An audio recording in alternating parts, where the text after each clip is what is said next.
안녕하세요. 남인숙 작가예요. 살다 보면 자신이 느끼기에 자신이 되게 못나 보이는 시기가 있어요. 비님 사연 듣고 그럴 때 대처하는 방법 알아볼게요. 저는 20대 여성입니다. 취업 준비를 하면서 지금까지 서류 광탈만 20번은 했는데요. 지금 기분으로는 영원히 취업을 못할 것 같습니다.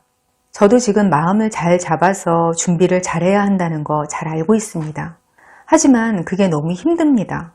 학교 다닐 때 저보다 못했던 친구들은 다 자리 잡아서 자기 인생 잘 살고 있고 저만 뒤처져 있습니다. 제 주변에는 제 마음을 알아주는 사람은 아무도 없고 정말 너무 외롭고 제 자신이 너무 못나게 느껴집니다. 어려운 시기를 이기고 성공하신 분들이 너무 대단하게 느껴지고 이런 시기를 어떻게 극복했는지 이해가 안 될 정도입니다. 저도 마음을 잘 잡고 노력하면 잘 될 수 있을까요? 그런 방법이 있다면 알려주세요. 잘 될 수 있죠. 지금 필요한 게 뭐냐면요. 자존감을 회복하는 일이에요. 제가 글을 쓰는 일을 25년째 해오고 있는데요. 저도 이게 잘 안 될 때가 있고 제가 능력이 안 되는 걸 매번 느껴요. 경력이 늘어나도 그런 건 똑같아요. 근데 제가 이 일을 한 지 얼마 안 되신 분들보다 훨씬 나은 게 딱 한 가지 있어요. 이런 기분이어도 실제로는 하다 보면 잘 될 수 있다는 걸 안다는 거예요. 이게 경험을 여러 번 해봐서 몸으로 아는 건데요.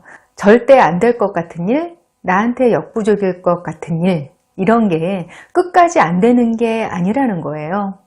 내가 내 한계를 아는 것 같아도 그게 아니더라고요. 지금 안 된다고 해서 그게 끝까지 안 되는 게 아니거든요.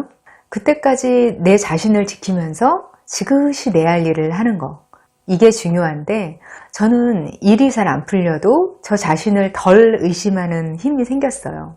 사연자님이 아직 20대시니까 이런 게 있을 리가 없어요. 자신을 토닥토닥 달래고 무너져가고 있는 자존감을 지키는 거. 그걸 위해서 바로 실천해 볼 수 있는 응급처방 몇 가지 알려드릴게요. 첫 번째, 당분간 비교 대상과 만나지 마세요. 자존감 하반기에는 예전부터 알던 친구들은 좀 덜 만나는 게 좋겠더라고요.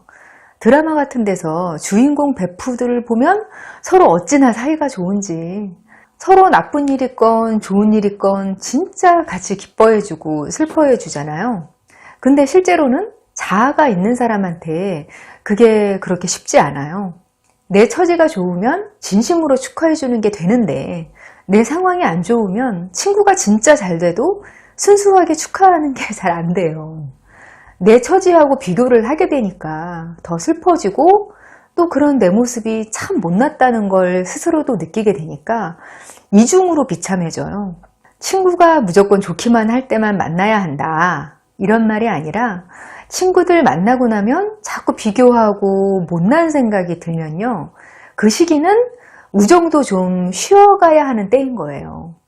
대신 이럴 때 너무 고립되는 것도 진짜 안 좋거든요. 비교 안 하게 되고 서로 깊게 모르는 사람들하고 어울려 보는 거 괜찮아요. 저는 한창 그런 마음 들 때 같이 일하는 사람들하고 좀 자주 어울리고 이런저런 동호회에서 사람들 만나기도 하고 그랬어요. 그런 거 아주 괜찮더라고요. 두 번째, 외모의 변화를 줘보세요. 이게 뭐 예뻐져서 연애를 하면 인생이 바뀔 거다. 이런 게 아니에요.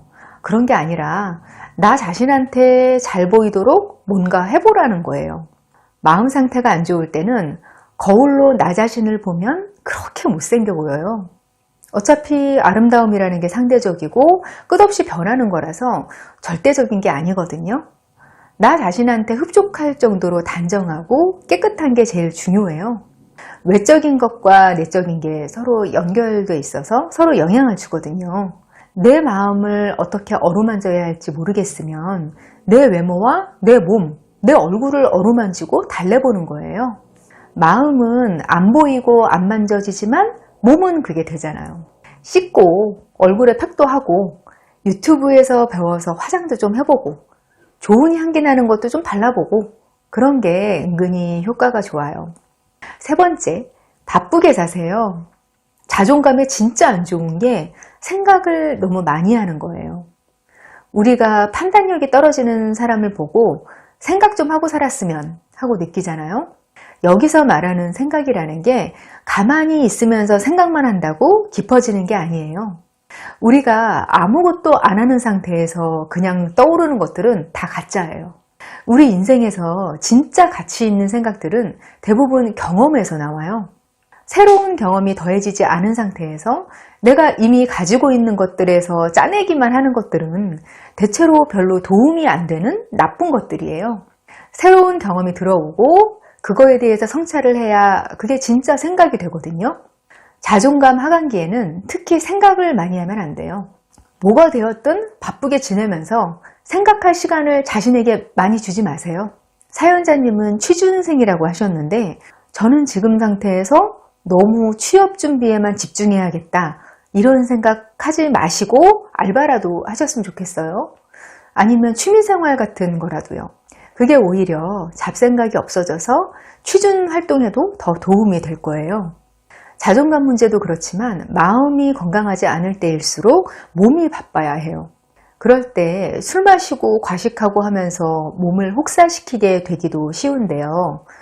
왜냐하면 그럴 때만큼은 생각을 안 하게 되니까 그렇거든요. 그런데 그렇게 막 살다가 건강이 나빠지면 더 마음 건강이 악화돼요. 마음이 아플수록 몸을 더 신경 써야 돼요. 몸만 관리를 잘해도 그 몸이 비빌 언덕이 되줘서 일어설 수 있어요. 같은 맥락으로 이런 시기에는 다이어트도 너무 심하게 하지 않으시면 좋겠어요. 배고픈 사람, 탄수화물 섭취가 없는 사람이 얼마나 심리적으로 허약해지는데요. 만약 진짜 비만이라서 내 몸을 변화시켜서 마음도 바꾸고 싶다. 이런 거라면 제대로 된 정석 다이어트를 공부하셔서 하시면 좋겠어요. 굶는 거 말고. 차라리 안 굶고 하는 다이어트가 더 신경 쓸 게 많거든요. 운동이니 식단이니 제대로 하면 그것도 바쁘더라고요. 네 번째, 지식을 쌓아보세요. 공부를 해보시라는 건데요. 운을 바꾸는 개운법, 이런 거에 공부하라는 것도 있거든요. 꼭 그런 걸 믿어서라기보다는 그 개운법에 공부가 있는 이유가 있는 것 같아요. 새롭게 뭘 알게 되는 게 생각보다 사람한테 전능감을 줘요. 사회학, 인문학 이런 거 나하고는 직접 관계가 없는 것 같잖아요. 그런데 공부해서 세상 돌아가는 원리를 학자들이 해석해 놓은 거 보면 이래서 그랬구나 그런 생각이 들면서 내가 겪은 일들이 막 해석이 돼요. 그리고 앞으로 어떻게 살아야 하는지, 세상이 어떻게 될지 그런 것들도 조금씩 알게 된단 말이에요. 그러면 그게 막막한 내 눈을 좀 트이게 해줘요. 뭘 좀 알게 된다는 게 자존감에 얼마나 도움이 되는데요. 인터넷에 떠돌아다니는 거, 신문기사, 그렇게 조각난 정보 같은 거 말고 어떤 현상에 대해서 쭉 꿰뚫는 공부를 좀 해보시라는 거예요. 그러려면 책을 읽거나 그 주제에 대해 강의를 듣거나 그래야겠죠? 그러면 어떤 주제에 대해서 내가 남보다 많이 알고 있다는 걸 확 느끼게 되거든요. 그 만족감이 자존감에 진짜 도움이 많이 돼요. 그거 말고도 실제적으로 길을 찾을 가능성이 높아지니까 장기적으로 진짜 자존감을 찾는 데에도 도움이 되는 거죠. 도움이 되는 정도가 아니라 진짜 필수적인 일일 수도 있어요. 다섯 번째, 생각을 글로 적어보세요. 이게 저처럼 작가가 돼서 완성된 글을 쓰라, 그게 아니에요. 내 생각, 감정을 문자화하라는 의미예요. 리스트처럼 적어도 좋고 글로 완성해도 좋고 마음 가는 대로 하세요. 저는 예전에 정말 왜 살아야 하는지 모르겠을 만큼 힘들던 시절에 내가 살아야 하는 이유, 이걸로 리스트를 적은 적이 있어요. 부모님 때문에 살아야 한다. 아침에 커피 타임이 좋다. 이런 거, 그 사소한 것까지 쭉 적었어요. 이렇게 생각을 문자화해서 정리하다 보니까 생각도 정리되고 마음도 정리되고 결국 제가 살아야 하는 이유를 찾고 인생 전환점을 그때 찾았어요. 지금도 저는 마음이 어수선하고 복잡하면 해야 할 일을 포스트잇이나 메모장에 적어요. 어디에 보낼 원고 주제 생각해 놓기, 파란 자켓 떨어진 단추 달기, 무슨 출판사에 이메일 보내기, 목요일 약속 장소 예약 전화하기, 이렇게 사소한 것까지 다 적어놔요. 그러면 이게 어떤 기분이냐면 막 날뛰는 여러 마리 토끼를 하나씩 잡아서 보금자리에 이렇게 넣어놓는 기분이 들어요. 뭔가 해야 할 일이 생활하면서 툭툭 튀어나왔다가 들어갔다 그러면 사람이 불안해지게 돼 있어요. 그걸 적어놓는 것만으로도 안정이 되는 거죠. 마찬가지로 다른 생각들도 그래요. 날뛰는 생각들을 문자로 적어놓으면 그걸 장악하는 기분을 느끼게 되거든요.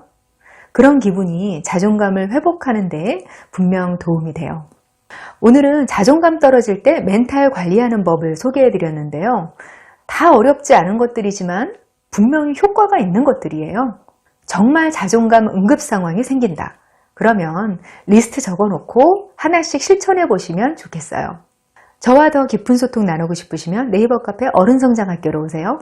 저는 다음 시간에 만나요. 안녕.